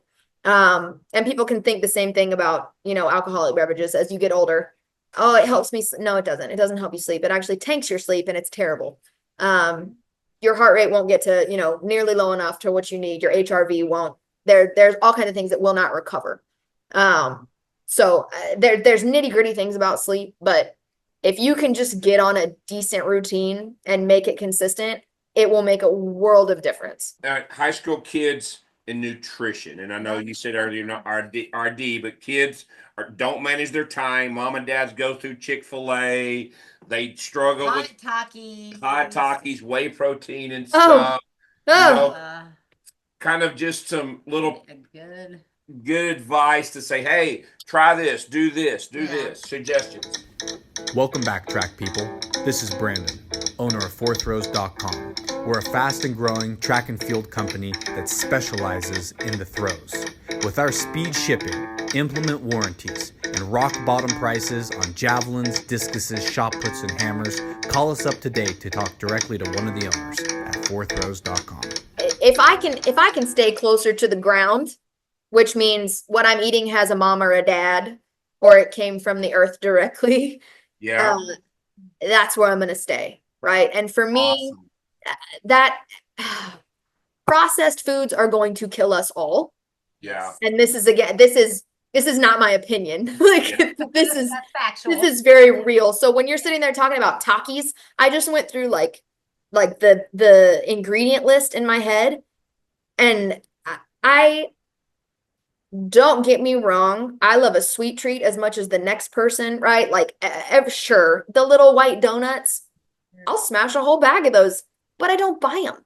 Oreos, I'll crush an entire pack of family-sized Oreos. Gone. I will crush them. So I don't buy them, right? I think that the biggest thing becomes just eliminating the problem, because we have a choice.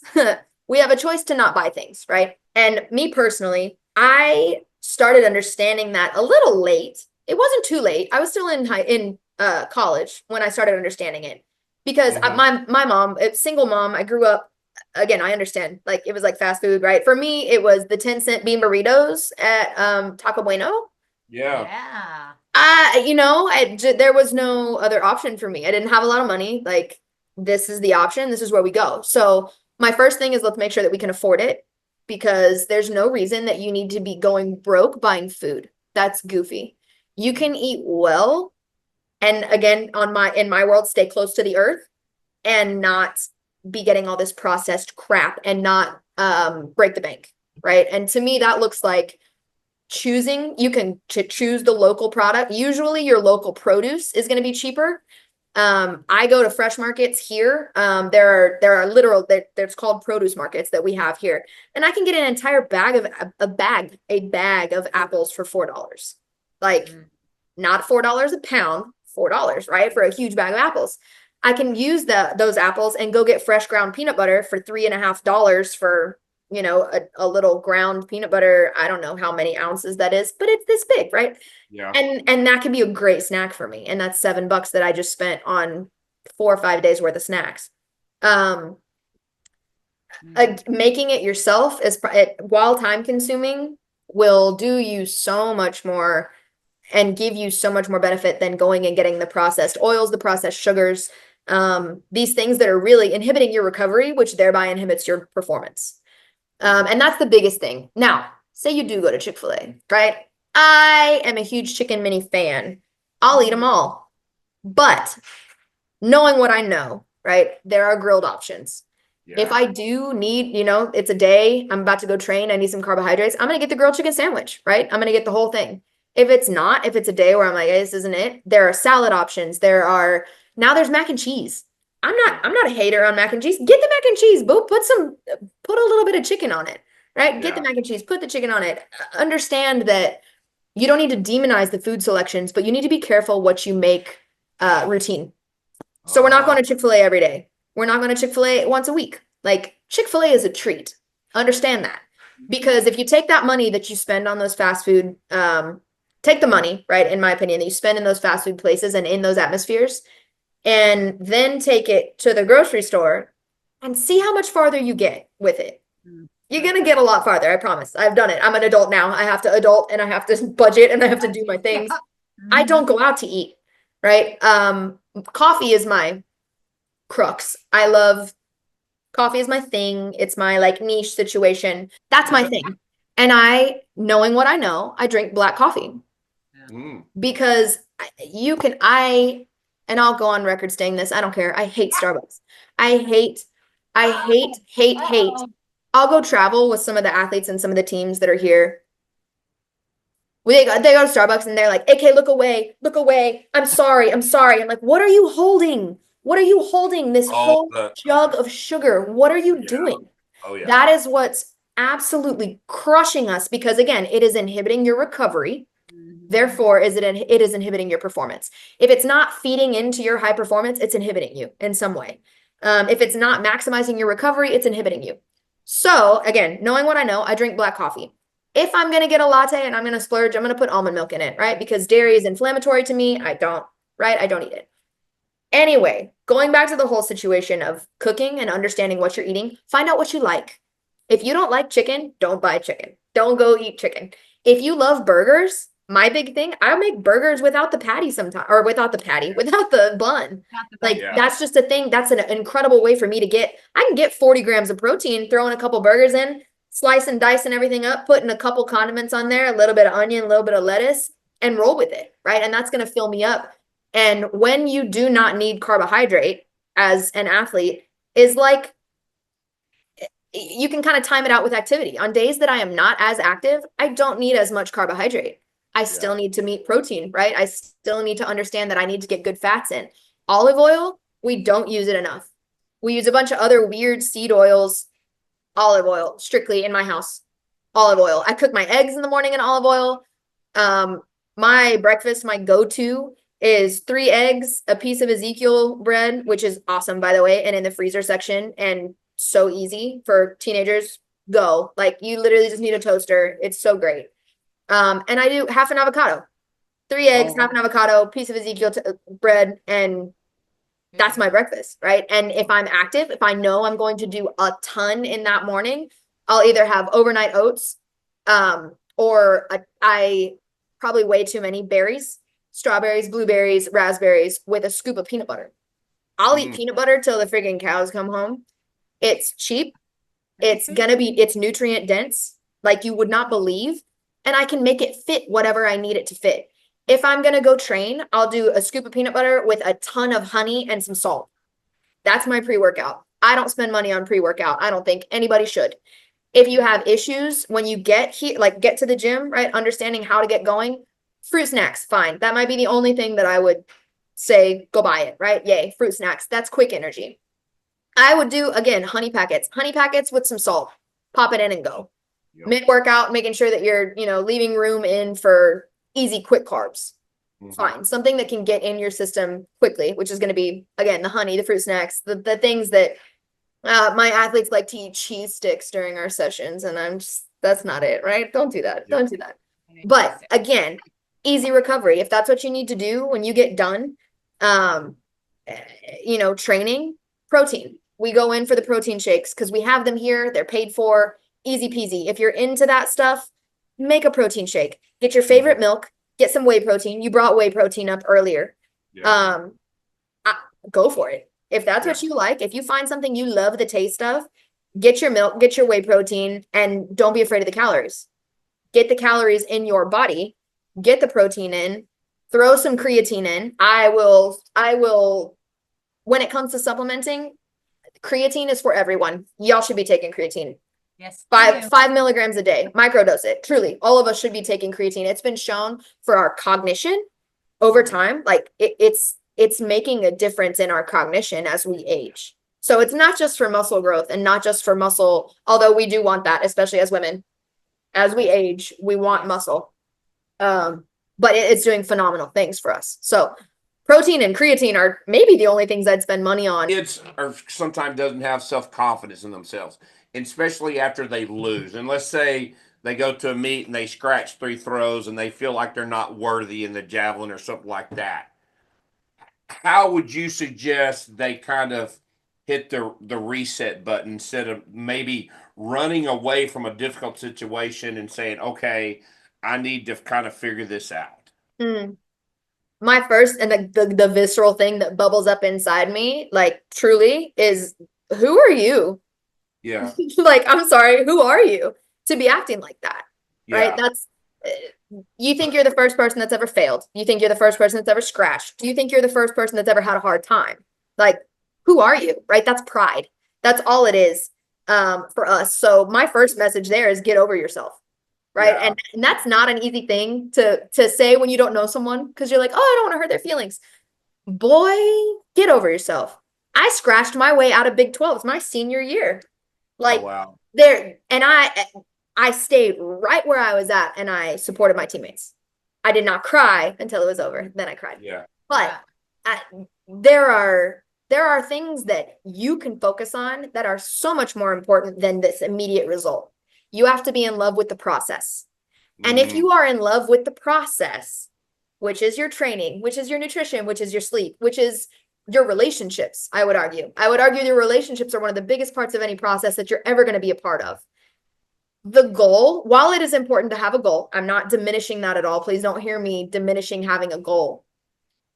The goal, it's not the end, right? So if I don't get to the end at the way that I want to, I'm not broken because I was in love with the process and I'm still in love with the process, right? So even if that was your last meet of your last season ever and you scratched all 3 events, what a freaking ride, right? Like, you have to be able to pull yourself out of those painful moments and appreciate the process of whatever it is and what comes next. But speaking practically, because that's not real for everybody, not everybody can pull themselves out of those moments. The first thing is let yourself be upset. Let yourself feel it. So grieve it, right? If it was something that was important to you, let yourself feel it and work through that and accept it, because all emotions in my world, all emotions are welcome. All behaviors are not. I'm going to say it again because I didn't resonate with this until, I don't know, like a year ago. All emotions are welcome. You can feel upset. You can feel angry. You can feel defeated. You can feel whatever it is that you feel. That's valid. And you can feel it fully. I encourage you to feel it fully. All behaviors are not welcome. You throw your javelin. You break it. You chuck your discus. Whatever it is that you do, you curse and you scream and you tell somebody to go screw off. That's not it. That's not how professionals handle themselves. I don't care who you've seen act that way. Yeah. That is not it. So all emotions are welcome. All behaviors are not. And when we learn to manage those things, we manage ourselves, right? That is real ownership, truly, of the process. And when I can say, hey, I'm upset and I'm not happy, then and I did not do as well as I think I could have done. But here's what I'm going to do moving forward to change that for myself, right? Here's how I'm going to reflect. I had a coach one time that I was working with tell her players to play with regrets. I don't agree with that. I don't think that you should be playing with regrets. I think that you should be living in the present moment, be exactly where your feet are, and decide what that means in that moment. Being present is something that we don't do enough. We don't practice mindfulness. I think that when you are mindful, you can, I mean, you're all here, right? No, I'm not thinking about next week when I have to travel to go somewhere. I'm not thinking about last week in that test I failed. I'm right here and I'm in practice, or I'm in my competition and I'm going to get the most out of whatever it is that I'm doing right now. So that's the second thing, is be mindful, right? After you feel your emotions and you process that in whatever way that you need to, you can be upset, you can cry, you can do whatever it is you need to do, then be mindful and be conscious of what that moment means. If it's over, it's over, right? We have to start working towards acceptance. It's almost like stages of grief, right? You're like, I'm defeated and I'm so sad, but you get into it and you can be mindful in that moment and accept it, or be mindful in that moment and say, I'm not going to accept this. I'm going to chase a different result moving forward, whatever. And then third, and I think the most importantly, is have a plan. Because when things happen and we say, I don't want that to happen again, if we just repeat everything that we did leading up into the last moment, a change. Yeah, that's insanity, right? Like doing the same thing over and over again and expecting a different result, right? Einstein's definition of insanity. Yep.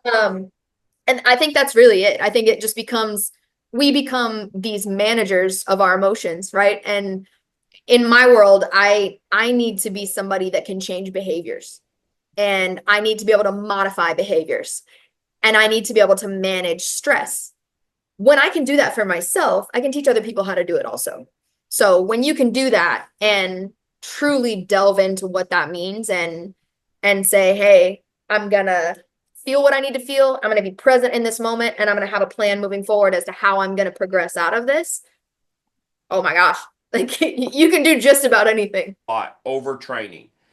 Kids, we've had some kids that are a little OCD where they go out and throw every day. They're training and getting to that multi-sport athlete. We have kids that do like select clubs, and they're 3 nights a week for select soccer, throwing 2 days a week, a cheerleader at their high school, and their body has no time to recover. Tips or cues to identify overtraining, and then kind of like, how do they readjust their schedule to get back on track? Does that make sense? Yeah. It does. And it's a story I hear a little too much. Yeah. The first thing is managing load. And in order to manage a load, you need to track it. So, you know, I hesitate to say that all of that is wrong, right? Doing all of those things is wrong, because eventually, when a kid does so much for so long, they adapt. The human body is incredible, right? We are able to adapt to so many things. And so for me to say, oh, stop doing all that. No. But let's go at it in a way that makes sense, right? There are transitionary periods. You do need rest. You do need recovery. And we need to set time aside for that. So if it's me and I'm a high school volleyball cheerleader, thrower, whatever, I do all these things. What you need to do right off the bat, no matter what you're doing, where you are, is figure out how many days a week you're doing, however much it is, right? I have practice on Mondays and I lift on Mondays, right? I have practice on Tuesdays and I have another practice on Tuesdays. So I'm doubled up on Tuesdays. Wednesdays are my lifting only days, right? Whatever. However, do you see what I mean? When you come to tracking sessions, right? Track the session, track the duration. So whatever session it is, session number 1 was 60 minutes long. And when I was done with that session, it felt like a 8 out of 10, right? It's called an RPE scale, or a rate of perceived exertion scale. Mm-hmm. And what I do, if I have zero metrics, 0 heart rate monitor metrics, 0 load managing metrics in Connexon or anything else to manage the load that's been put on an athlete, you can look at step count. Shoot, I know all y'all have some kind of watch that measures your step count. Yeah. That can be a metric that you measure. Multiply all those things together and you're going to get a really big number, right?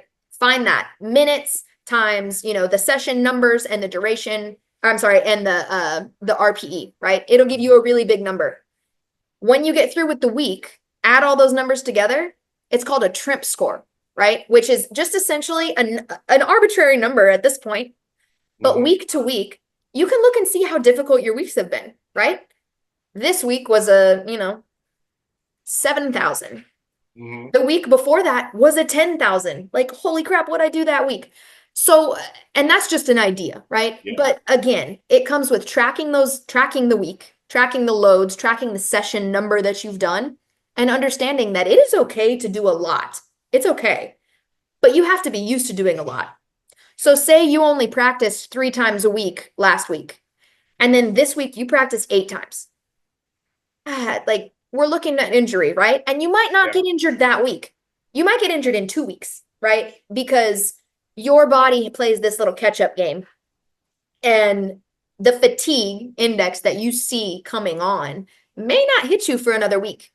And then, God forbid, you go to a higher load week on that week where you're super fatigued. And unfortunately, you're probably going to see some injury, right? Which is not what we want to see. So monitoring the load and tracking it, even if it's just I have a training log. It's right here, right? Like, I can tell you every training session that I've done since I trained with Blue, because he used to make us keep them. Yeah. Part of that was load management, right? And the rest of it was for the numbers, but it's okay. Yeah. But write down how you feel. Write down how a session made you feel. And don't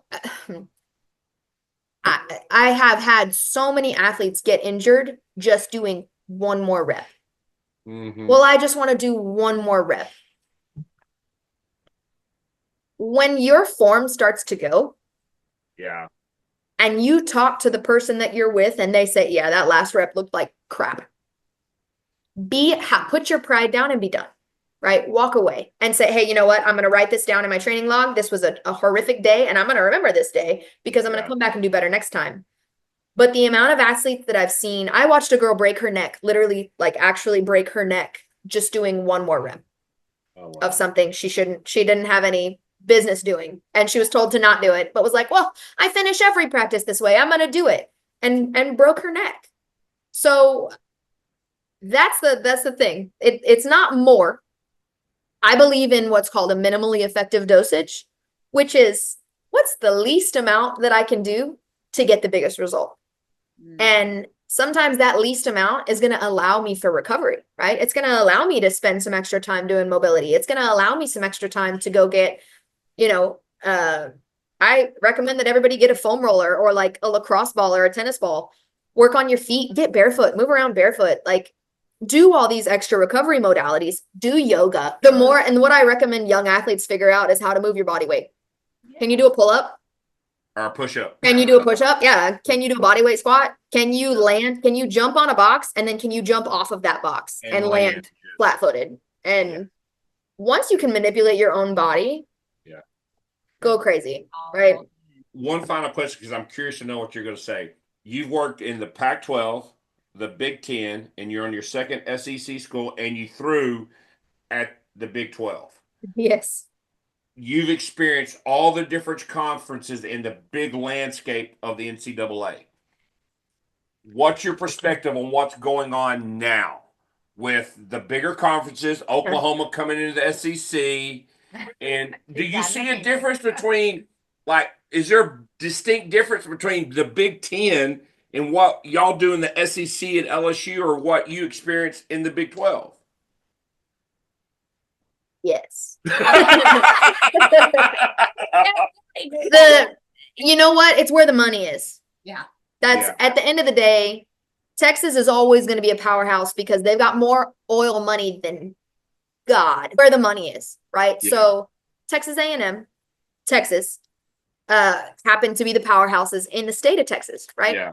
And then when you look across the board, if you go, across the SEC, call it, you're looking at LSU being the state school, right? Yes. Yeah, there are some other schools, but like we're always going to be a contender for a national championship in football.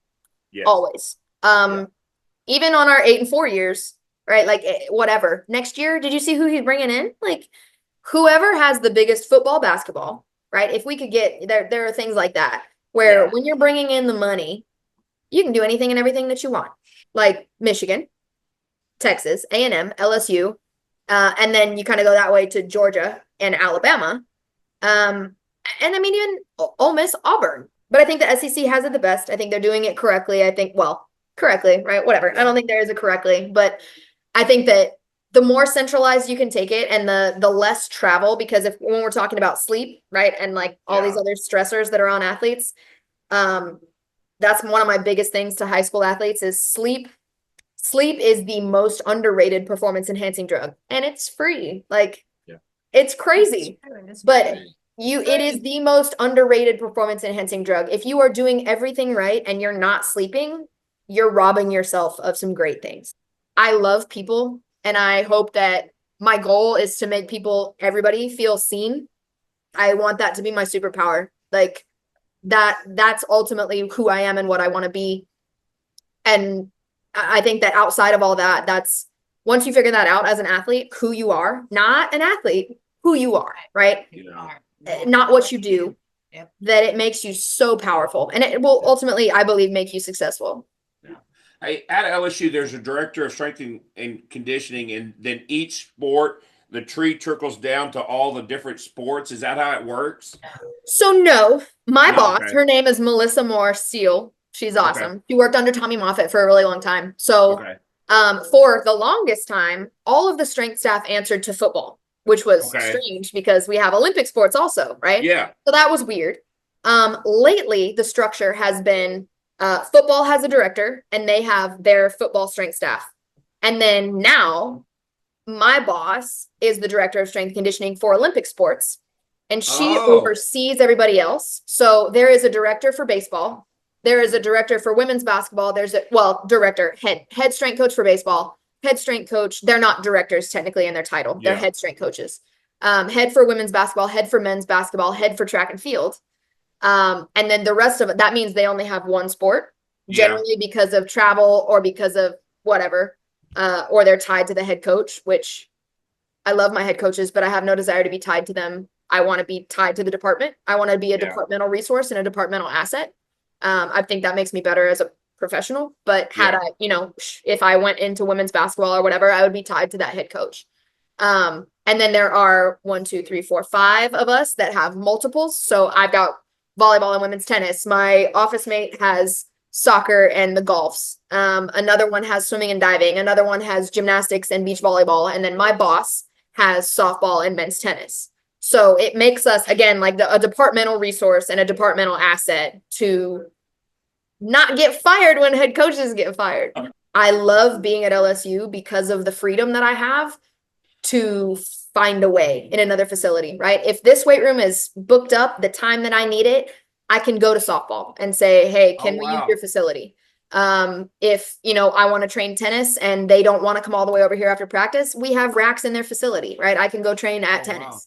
And it's just, we're very, it seems like we're siloed out, right? Like we're so separate, but my boss does such a great job of keeping us on the same page as a staff. Absolutely. Like that's who I want to be as a professional, is that I can take anybody. It doesn't matter whose program it is. It doesn't matter what's going on. It doesn't matter what athlete it is. I want to have a touch on that. So I don't want to be, secluded in another facility, like never getting to touch anybody, but whoever.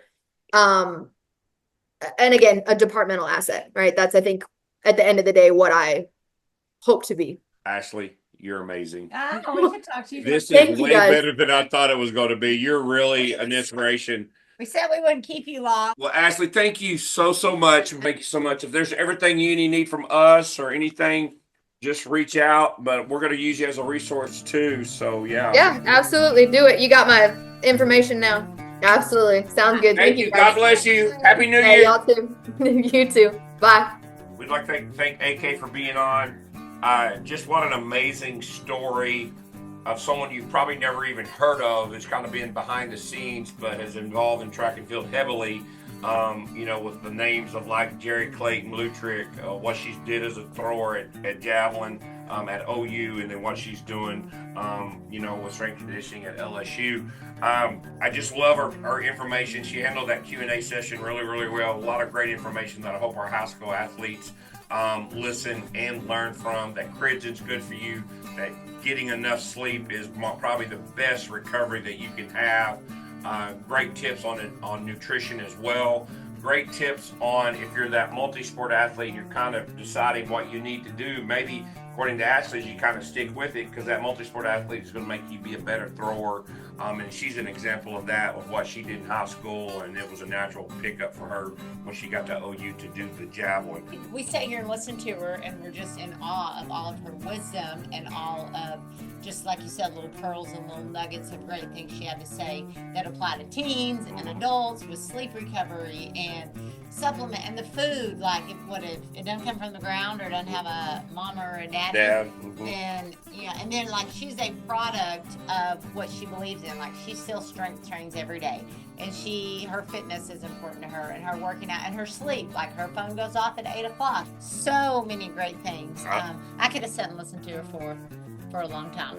I like when she talked about our coaching cues of working through the intent and sticking to the standard, and then also performance outcomes. Sometimes we get caught up in this minutia of what's going on around us, so we forget to go compete. And that sticking to a standard and working with intent is very important. So, man, sky's the limit for AK. All right, we want to thank our sponsors for Season 9, Texas Track and Field Coach Association. Go to ttfca.org for all of the latest. They have a lot of meets already posted for the spring season. So if you're looking to get to some high school meets, look those up. They've got some already posted all the way through March, I believe. Looking for some implements, fourthrows.com. Use the code TalkingThrows10 to get 10% off. Lots of things on sale right now. And reach out to NTX Timing and Carl Hornback to run your track meet. Their saying is let them do the work while you get to coach your athletes. So I don't know what his schedule is like, but I'm sure it's filling up pretty quickly. So reach out to him so that meet, like Coach Chase said at the beginning, can be posted. Hello, Talking Throws Texas podcasters. I'm Bruce Caldwell. I'm here today to introduce the Fiber Sport Discus. Yes, many of you thought I only made great vaulting poles. I have been bringing quality discuses to the throwers' hands for over 40 years. First as Cantabrian USA representative, then for the past 10 years as the Nelco discus distributor. I introduced the yellow-plated discus for the plastic's best durability. If your Fiber Sport discus breaks, we replace it. Our studies have reached into the science of using a wind tunnel and adding microchips to the discus to find the spin, the gravity, the flight stability of the discus. We have found it's not about rim weight anymore. It's more about creating a balanced stability to allow the discus to fly and surf the wind. Our new Fiber Sport discus is made to be selected to fit your needs, no matter the weather, no matter the conditions. Check out our discus selection guide at fibersportdiscus.com and find a dealer in your area that sells our fine product. Thank you, Jason and Janelle, for allowing me to talk with your listeners on Talk and Throws Texas Style. The Big Frogs of Colleyville. Go to Colleyville at bigfrog.com for all your embroidery needs.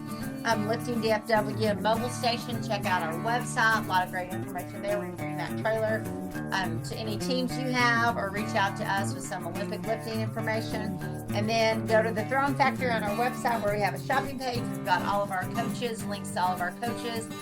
And go to our podcast channel, the podcast YouTube channel, and like all the stuff and subscribe to it.